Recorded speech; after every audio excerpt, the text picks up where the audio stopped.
하나님의 말씀 보시겠습니다. 오늘 주신 하나님의 말씀은 창세기 38장 12절부터 30절까지의 말씀을 보겠습니다. 창세기 38장 12절에서 30절의 말씀입니다. 창세기 38장 12절에서 30절 말씀. 다 찾으신 줄 알고 제가 하나님의 말씀을 봉독합니다. 얼마 후에 유다의 아내 스와의 딸이 죽은지라. 유다가 위로를 받은 후에 그의 친구 아둘람 사람 히라와 함께 딥나로 올라가서 자기의 양털 깎는 자에게 이르렀더니 어떤 사람이 다말하게 말하되 내 시아버지가 자기의 양털을 깎으려고 딥나에 올라왔다 한지라. 그가 그 과부의 의복을 벗고 너울로 얼굴을 가리고 몸을 휩싸고 딥나 길곁 에나임 문에 앉으니 이는 셀라가 장성함을 보았어도 자기를 그의 아내로 주지 않음으로 말미암음이라.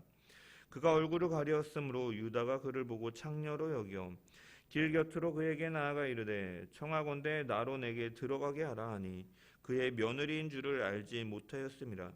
그가 이르되 당신이 무엇을 주고 내게 들어오려느냐.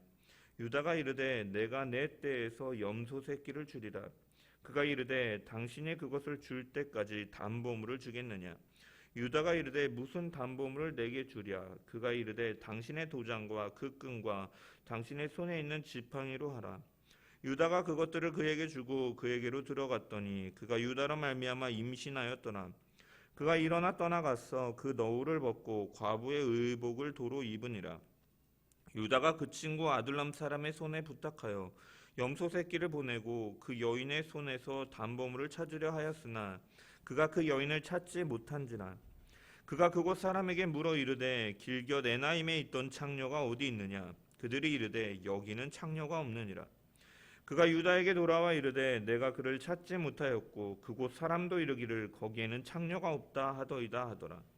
유다가 이르되 그로 그것을 가지게 두라. 우리가 부끄러움을 당할까 하노라. 내가 이 염소 새끼를 보냈으나 그대가 그를 찾지 못하였느니라. 석 달쯤 후에 어떤 사람이 유다에게 일러 말하되 내 며느리 다말이 행음하였고 그 행음함으로 말미암아 임신하였느니라. 유다가 이르되 그를 끌어내어 불사르라.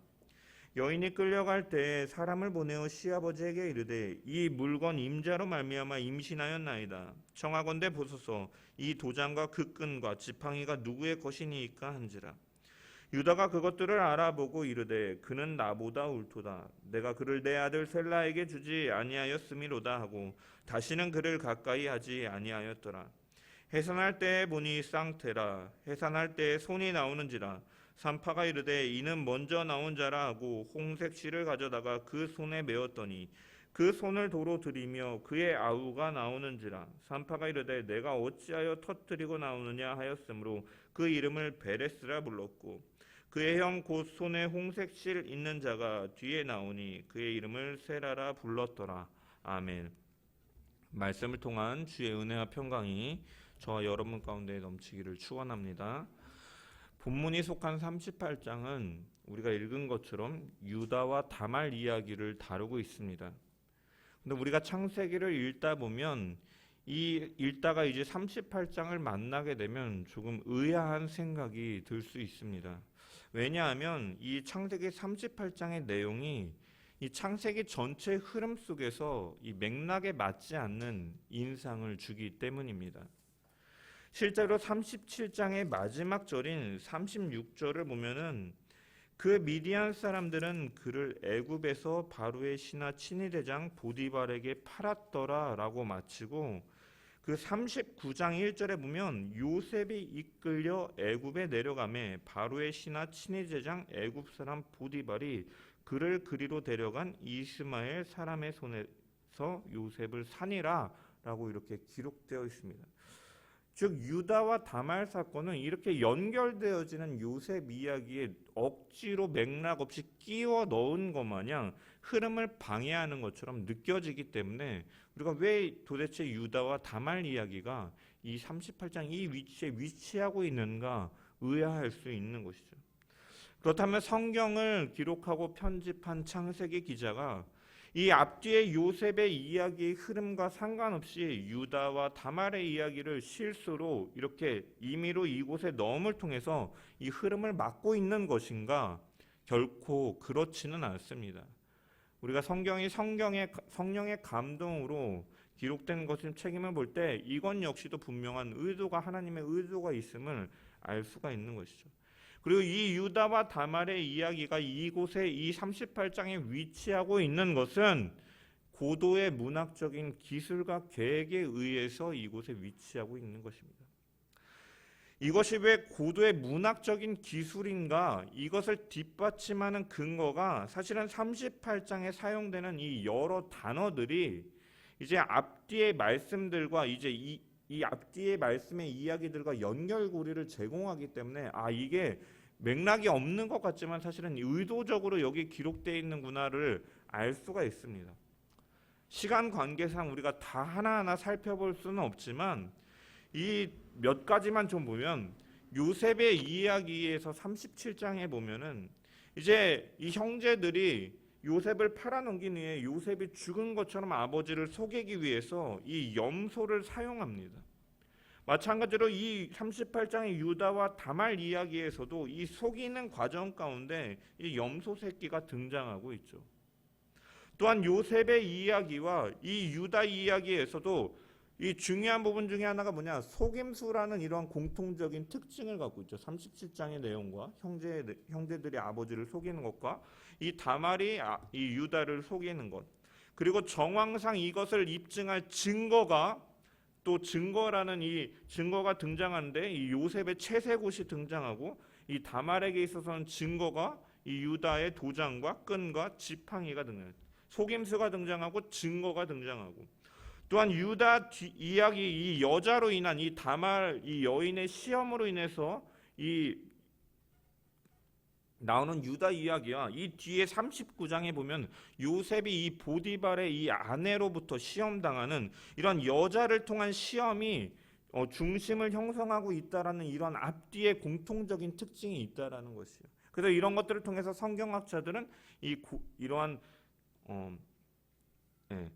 고도의 문학적인 기술로서 여기에 비치되어 있다. 그래서 유다와 다말 이야기는 사실은 우리가 보기에는 별로 맥락이 없는 것 같고 요셉 이야기와 관계 없는 것 같지만 사실은 밀접한 관계가 있다라는 것이에요. 그렇다면 창세기 기자가 왜 이 흐름을 방해되는 것처럼 보이면서까지도 이곳에 배치하고 있는 의도는 무엇인가? 먼저는 우리가 37장 마지막 부분에서 살펴본 것처럼 형제들이 이 요셉을 노예로 팔아먹은 사건은요 결코 평범한 사건이라고 치부할 수 없는 일입니다. 그럼 이 형들이 동생을 노예상에 팔아넘기고 아버지에게 이 동생이 죽었다라고 속이는 일은요 결코 가벼운 이야기가 아닌 것이죠. 굉장히 충격적인 이야기입니다. 오늘날에 벌어져도 굉장히 충격적인 이야기일 것입니다. 그렇다면 이 이야기를 접하는 여러분 성경을 통하여서 이 선조들의 이야기를 접하는 이 후손들 이스라엘 백성들은 이 선조들의 모습을 보면서 결코 해서는 안 될 일들을 벌였다라는 이 사실에 굉장히 충격을 받을 수밖에 없는 것이죠. 따라서 창세기 기자는 이 충격을 받은 독자들에게 잠시 쉬어가라는 약간의 브레이크 타임 같은 이러한 성격으로 이 유다 이야기를 하는 것입니다. 이것과 비슷한 예로 사사기를 보면은 사사기의 충격적인 이야기가 많이 등장하죠.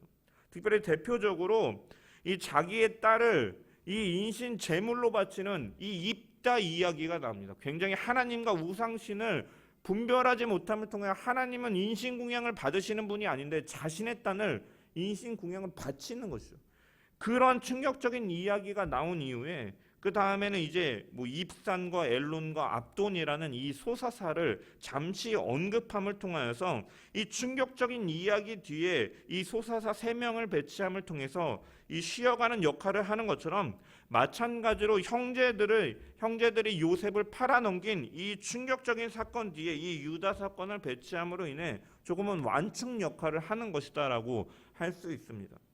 그리고 사실은 이러한 완충적인 역할보다 사실은 더 중요한 의도가 있는데 그것은 무엇이냐면 바로 하나님의 언약의 계승자 후보 중에서 유다를 잊지 말라라는 의미를 담고 있는 것이죠.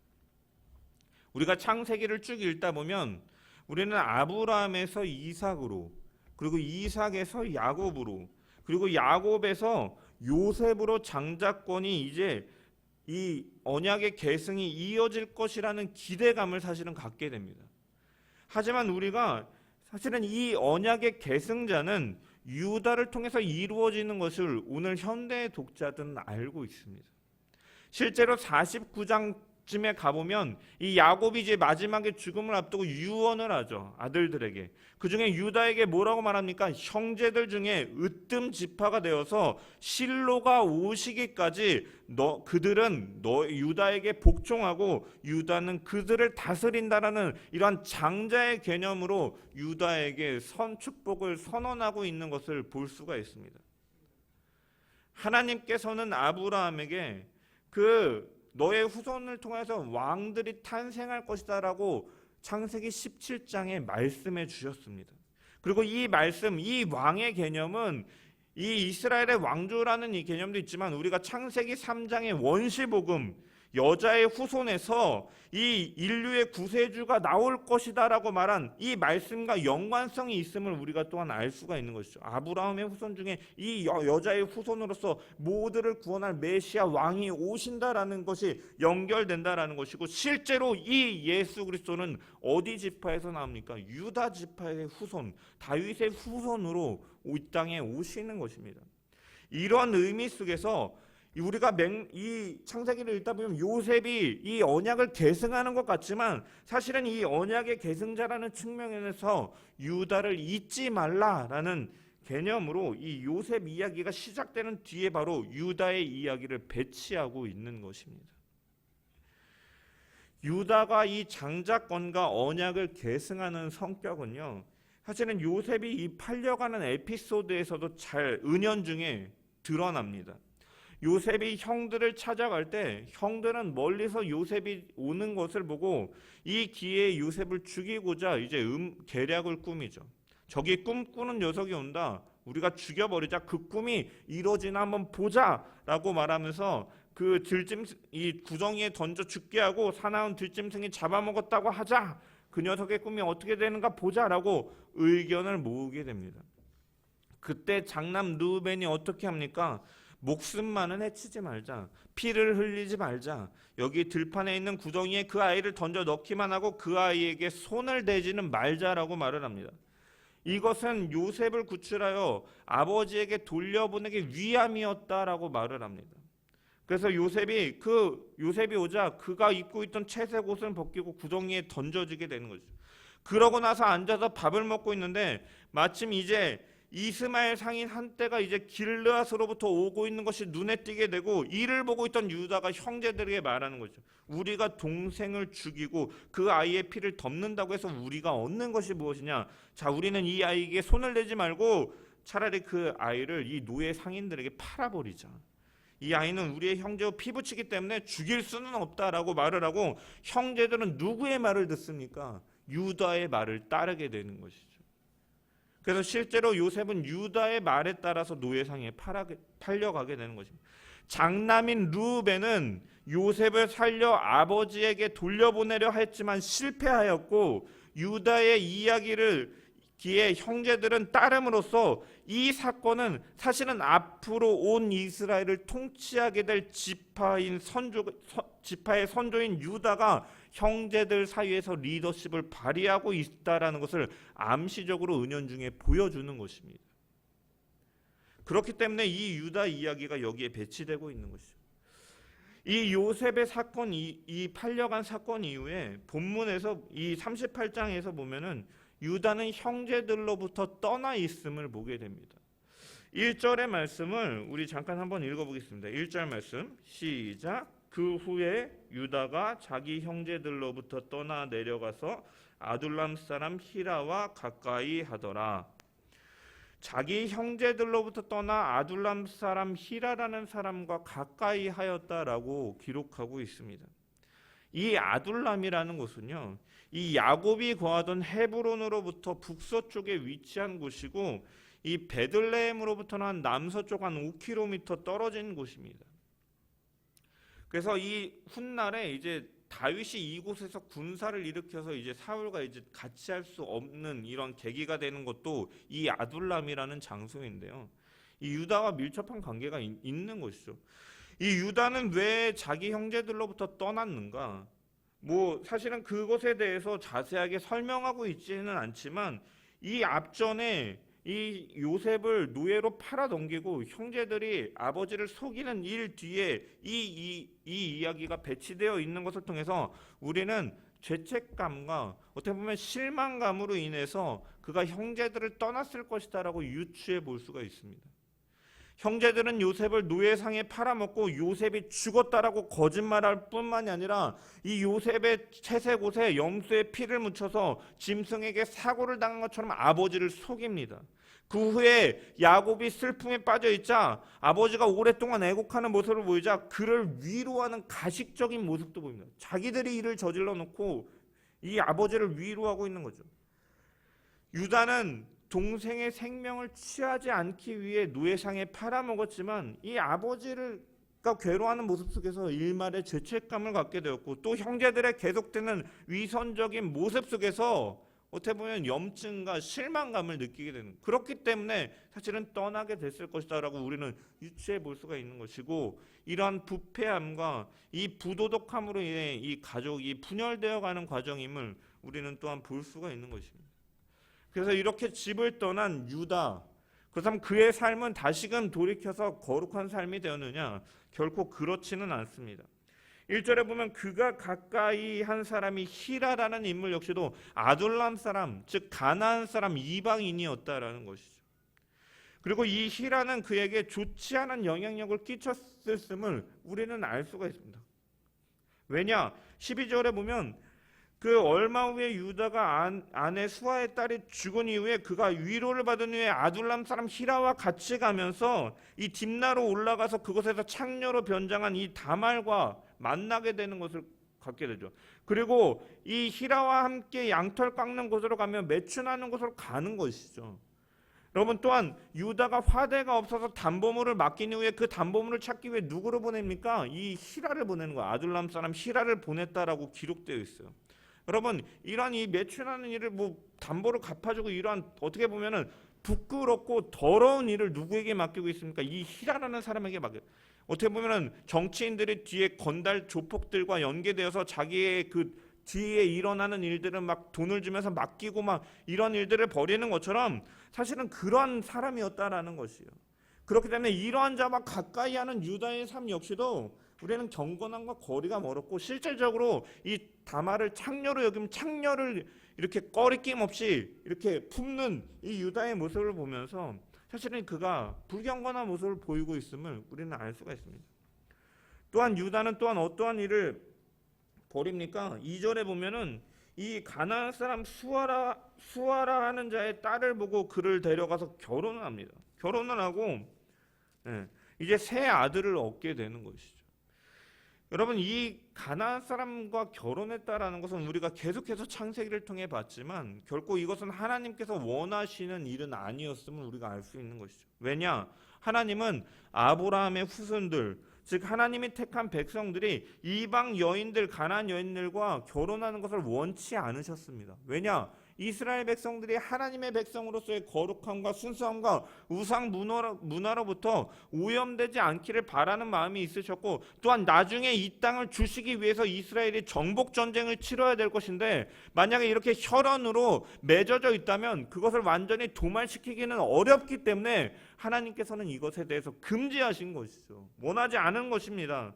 그래서 이 아브라함 역시도 이삭의 아내를 구할 때 어떻게 합니까? 종을 보내면서 너는 가나안 족속 중에서 며느리를 찾지 말고 메소포타미아 내 고향 바단 아람으로 가서 이 며느리감을 찾아오라라고 분부하였던 것이죠. 그래서 그 종이 거기까지 가서 리브가를 데리고 오는 것입니다. 이삭 역시도 야곱에게 마찬가지로 말하죠. 너는 가나안 사람들의 딸들 가운데서 아내를 취하지 말고 외삼촌 라반의 딸들 중에서 아내를 취하라라고 말을 합니다. 왜? 여러분, 아브라함과 이삭이 왜 이렇게 말을 합니까? 하나님께서 기뻐하시지 않는 일이었음을 알았기 때문이죠. 그렇지만 유다는 이방 여인과 결혼하는 모습을 통해서 사실은 이러한 불경건한 모습을 보이고 있다라는 것이에요. 이런 유다는 이제 이방 여인과 결혼해서 이 3, 4절에 보면은 세 아들을 낳습니다. 엘과 오난과 셀라를 낳습니다.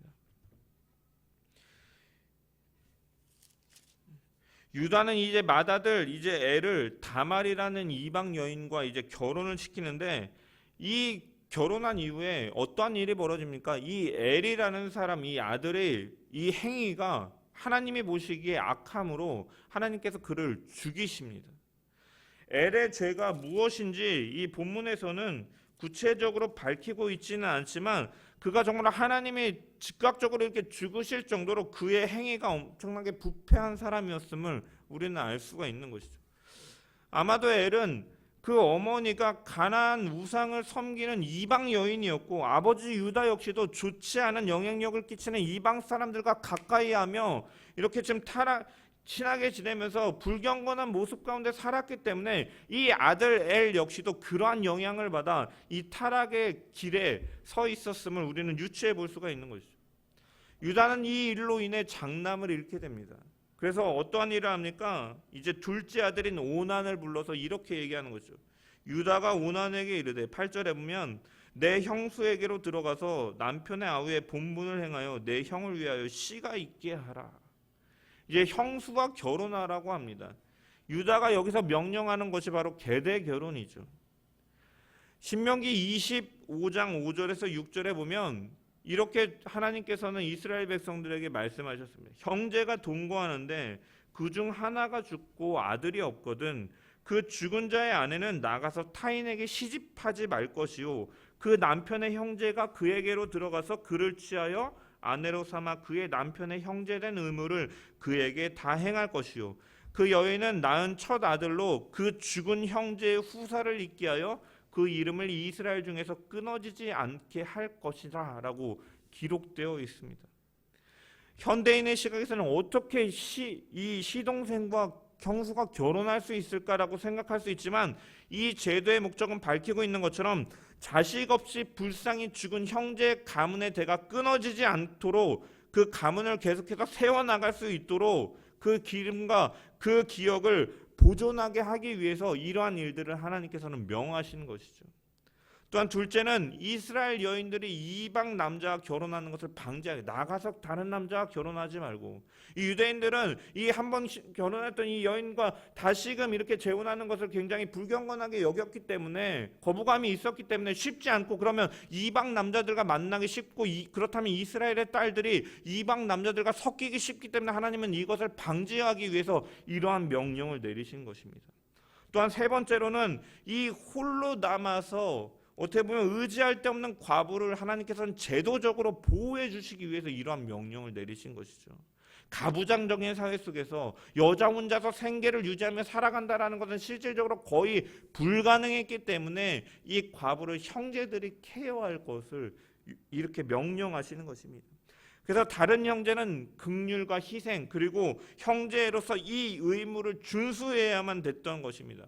이것은 이스라엘의 율법뿐만 아니라 사실은 고대 근동의 주변에 있는 이러한 고대 근동의 사회에도 사실은 널리 퍼져 있는 제도이기도 했고, 이것은 모세 시대에 이르러서 하나님께서 율법으로 성문화시켜서 이스라엘 백성들에게 주신 것이죠. 이런 이유들 때문에 유다는 이 엘이 죽고 나서 이제 오난에게 이 다말과 계대 결혼을 하라라고 요구하는 것입니다. 형의 아들을 낳아서 형의 이 대를 잇게 하라라고 분부하고 있는 것입니다. 그러나 여러분, 오난은 어떻게 합니까? 오난 역시도 사실은 악한 사람이죠. 이 요구를 받아들이기 싫어해서 아들을 낳으려고 하지 않아요. 그래서 형수와 동침하면서 땅에 사정하였다, 임신을 하지 않기 위해서 했다라는 거예요. 하나님은 이것을 악하게 보시고 오난도 죽이십니다. 여러분, 이렇게 아들이 둘이나 죽게 돼요. 여러분 왜 이런 일들이 벌어졌을까요? 하나님은 유다를 사실은 돌이키시기 위해서, 깨닫게 하시기 위해서 이러한 고난을 주시는 것입니다. 아들을 둘이나 죽인다, 자식을 부모보다 먼저 둘이나 보냈다라는 것은 엄청난 고난일 수밖에 없는데, 이러한 일들을 통해서 하나님께서는 유다를 돌이키고 깨달아 가게끔 하시기 위해서 하나님은 그의 삶 가운데 만져가고 계시는 것입니다. 이 아들이 그러는 둘이나 죽자 이 유다는 어떻게 합니까? 이 며느리 다말에게 11절에 이렇게 말해요. 내 친정집으로 가서 내 아들 셀라가 성장할 때까지 거기서 지내고 있어라. 이 셀라가 성장하면 그때 너를 다시 보내서 이 계대 결혼을 하게 하겠다라고 약속을 합니다. 하지만 그렇게 말하는 이면에는 셀라 역시도 이 두 아들처럼 죽을까 하는 염려 때문에 사실은 다말을 이렇게 불길한 여인으로 여기서 내쫓는 것을 이렇게 돌려서 하는 것이죠. 시간이 흐르고 유다는 셀라가 장성해서 이 청년이 되었음에도 불구하고 다말을 부르지 않습니다. 이에 다말은 어떠한 일을 벌입니까? 우리 오늘 본문에 읽은 것처럼 유다가 딥나로 올라왔다는 소식을 듣자마자 그가 얼굴을 가리고 창녀처럼 서 있다가 이제 유다에게 이 대를 잇는 일들을 하기 위해서 이 유다와 관계를 맺는 것입니다. 여러분 이 문 옆에 이 서서 얼굴을 가리고 있는 여자에게 유다는 이렇게 말하죠. 내가 내게 들어가도 되겠느냐, 관계해도 되겠느냐라는 것을 은유적으로 표현하는 것이죠.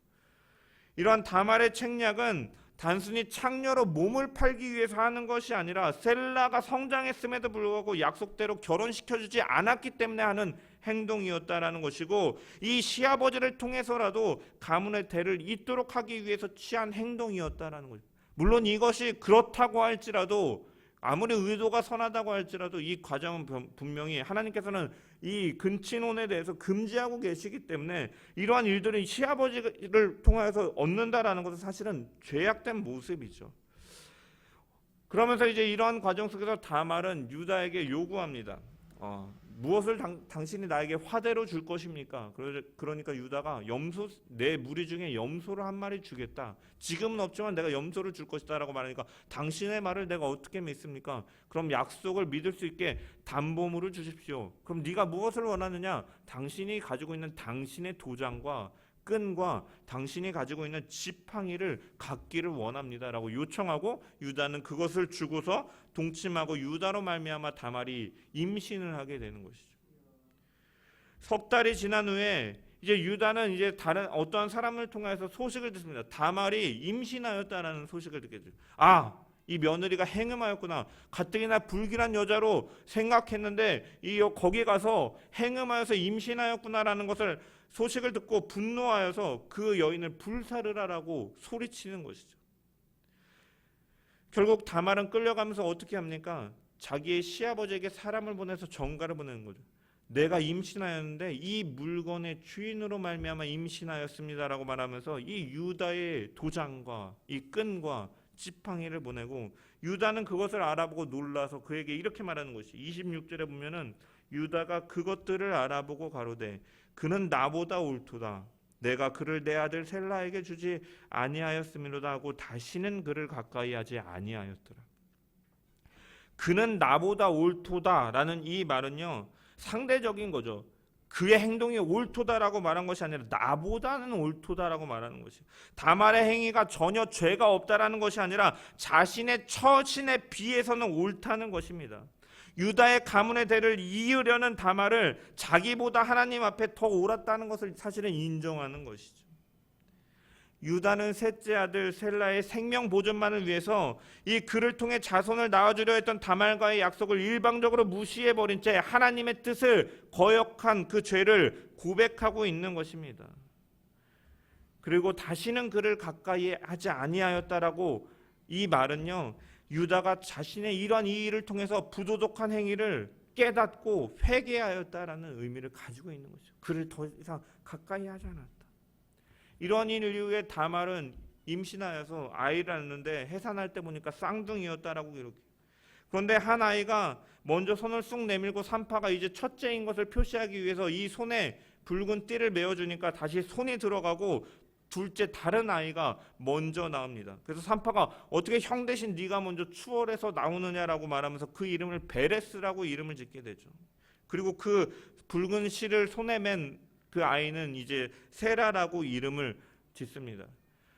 원래 장자는 세라인데 이제 베레스가 이제 실질적으로 이제 장자가 되는 것을 보여주는 것을 의미하는 것이기도 합니다. 이 야곱과 에서처럼.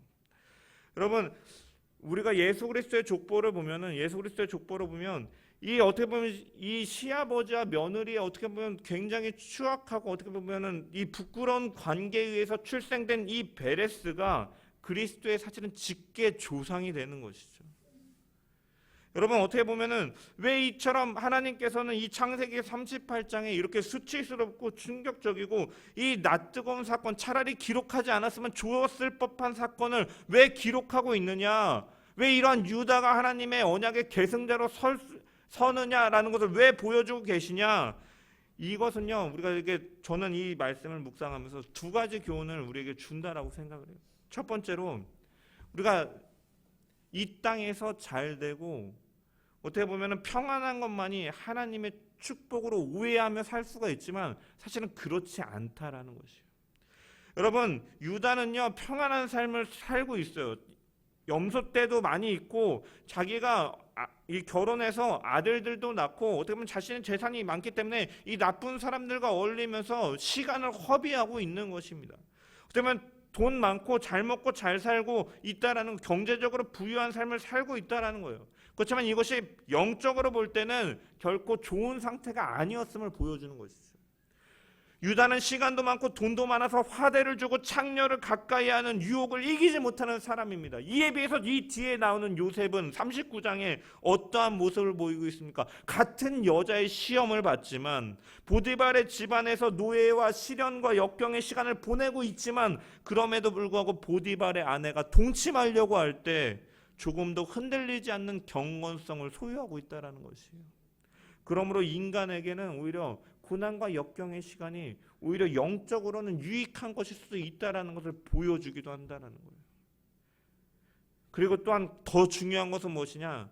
하나님의 은혜가 얼마나 큰가를 우리에게 분명히 알려주고 있다는 거예요. 창세기 38장은. 이 창녀로 변장해서 이 시아버지와 동침할 것을 계획한 이 다말은 그러면 훌륭한 여인인가? 그렇지 않습니다. 그런데 이 다말이라는 여인이 어디에 등장합니까? 신약성서 첫 번째 이 마태복음 1장에 보면 예수 그리스도의 육신의 조상의 족보의 이름에 올라가 있는 것을 보게 됩니다. 여러분, 예수님의 이 족보에는 5명의 여자 이름이 등장하는데 마리아를 제외한 나머지 4명은요 사실은 흠이 있는 여자들이에요. 오늘 본문에서 본 것처럼 다말이 그러했고요. 그리고 그 다음에 등장하는 여인은 누구입니까? 라합이에요. 그런데 라합은 어떠한 여자였습니까? 기생이었습니다. 그리고 이 라합은 살몬과 결혼해서 보아스를 낳았어요. 여러분, 기생이었다. 하나님 앞에 섬을 통해서 족보 가운데 서긴 했지만 기생이었다라는 것이요. 그렇지만 하나님 앞으로 섬으로 말미암아서 그 은혜 속에서 그가 예수 그리스도의 족보에 오르게 되는 것입니다. 그리고 그 아들 보아스는 이방 여인 룻과 결혼해서 오벳을 낳고 오벳은 이새를 낳고 이새는 다윗을 낳게 되는 거예요. 여러분, 그리고 다윗의 아들은 솔로몬인데 솔로몬의 어머니도 정상적인 사람은 아니었죠. 남편을 버리고 왕과 간통한 밧세바가 솔로몬의 어머니잖아요. 그러니까 예수님의 족보에 5명의 여인이 나오는데 이 마리아를 제외하고는 4명은 상당히 심각할 정도의 흠이 있는 사람이었다라는 것이에요. 그런데 하나님께서는 이렇게 보여주시는 이유는 무엇이냐? 이렇게 많은 죄와 흠이 있음에도 불구하고 예수님의 족보에 당당히 올라간 것은 그들의 믿음 때문이었고 이 믿음을 허락하신 하나님의 은혜 때문이었다라는 것을 보여주기 위함인 것입니다. 하나님께서 은혜를 주셨기 때문에 이 다말이 예수 그리스도의 족보에 들어가고 천국에 들어간 것은 하나님의 은혜가 아니고서는 사실은 설명할 수 없다라는 거예요. 여러분, 인간적으로 봤을 때도 우리가 요셉과 유다를 대조해서 봤을 때 요셉은 그렇게 하나님의 뜻을 쫓아서 경건하게 살아가는 데 반해서 유다는 어떠합니까? 어찌됐든 동생을 이 돈에 이 노예상에게 파는 일들을 가졌죠. 그리고 며느리와 근친상간한 죄인이에요. 그런데 이런 자가 이제 언약의 계승자로 되는 것이죠. 여러분, 왜 요셉은 장자권과 언약의 계승자로 되지 않고 왜 유다가 장자권을 얻고 언약의 계승자가 되는지를 저는 묵상해 봤습니다. 유다는 창녀를 가까이 하였지만 요셉은 보디발의 아내를 뿌리쳤고 이로 인해 누명을 쓰고 감옥에 가는 일까지도 갔습니다. 유다는 며느리와의 약속을 지키지 않지만 요셉은 하나님과 사람 앞에서 그 약속을 지키기 위해서 억울한 감옥살이까지도 감당하는 사람입니다. 유다는 하나님을 향한 믿음 역시도 불분명한 사람이었음에도 반해 요셉은 어떠합니까? 하나님께서 보여주신 꿈을 쫓아서 의지하는 사람이었다라는 거예요. 이처럼 대조를 이루는 사람이고 누가 봐도 요셉이 더 합당한 사람처럼 여겨지는데 하나님의 구속사역의 역사는 누구를 통해 이루어집니까? 유다를 통해서 이루어진다라는 거예요. 유다를 통해 메시아를 보내주신다라는 거예요. 왜 그렇습니까? 하나님께서 하시는 일이다라는 것을 보여주기 위함인 것이죠. 너희들의 조금의 잘남이, 너희들의 선함이, 너희의 공로들 때문에 너희가 구원받는 것이냐? 아니다라는 것이에요. 이 모든 일은 하나님께서 하시는 것이다라는 것을 보여주기 위함인 것이다. 이러한 것은 제가 에서와 야곱에 대해서 말씀드릴 때도 언급했습니다. 에서가 인간적인 관점에서는 더 남자답고 사냥도 잘하며 들사람과 같이 와일드하고 가문을 이끌어가기에 더 적합한 사람처럼 보이지만 하나님께서는 그가 아니라 속이고 집안에서 있기를 좋아하던 야곱을 언약의 계승자로 삼으심을 통해서 구원의 역사가 하나님의 전적인 은혜 속에 있다라는 것을 보여주는 것처럼 마찬가지로 이 유다와 다말 이야기를 통해서 하나님께서는 하나님의 주권 가운데 이 구원을 이뤄가시는 분이시다. 그리고 하나님은 택한 자에게 이러한 은혜를 주시면 너희 구원받은 자 역시도 이러한 추악하고 더러운 다른 사람들과 사실은 다를 바 없는 예외 없는 심판과 이 죄인의 자리이지만 추악하고 더러운 죄악에 있던 자들이지만 너희를 풀러내어 죄를 용서해 주시고 천국에 들어갈 의를 주시고 하나님과 화목하여 하나님과 동행하며 살게 하는 이러한 모든 은혜가 바로 하나님 편에서 이루어진 일임을 하나님께서는 말씀을 통해 분명히 드러내주고 계시다라는 것이에요. 그렇기 때문에 우리는 이 은혜가 아니고서는 인간이 구원받을 수 있는 길은 없다라는 것입니다. 다른 종교에서 아무리 선행을 말하고 어떠한 자신들이 도를 깨달아 알면은 어떤 경지에 이르게 되면 구원을 얻는다라고 말하지만 인간은 결코 자신의 힘으로는 구원받을 수 없는 존재다라는 것을 분명히 드러내고 있는 것입니다. 너희가 그 은혜로 인하여 믿음으로 말미암아 구원을 얻었나니 이것이 너희에게서 난 것이 아니오 하나님의 선물이다라고 말하고 있는 것처럼 믿음을 가질 수 있었던 다말이 기생라합이 믿음을 가질 수 있었던 것도 하나님께서 은혜를 주셨기 때문이고 이 은혜 속에서 구원을 이뤄가시는 하나님의 섭리가 오늘도 이 본문을 통해서 분명히 드러나고 있고 이 구원의 이 은혜 이 예정의 택함 속에서 우리가 부름을 받은 것임을 기억하면서 사실은 우리가 유다와 다말과 같이 어떻게 보면 죄악되고 추악하고 더러운 자임에도 불구하고 우리 편에서 어떠한 선택의 여지가 있어서 하나님께서 선택하신 것이 아니라 하나님의 일방적인 주권과 은혜 속에서 우리를 불러주시고 영원한 생명을 주시고 하나님과 화평케 하시고 영원한 상급을 얻도록 하신 그 하나님의 그 은혜에 늘 감사하며 영광을 돌리며 살아가는 저와 여러분 되시기를 주님의 이름으로 간절히 축원합니다.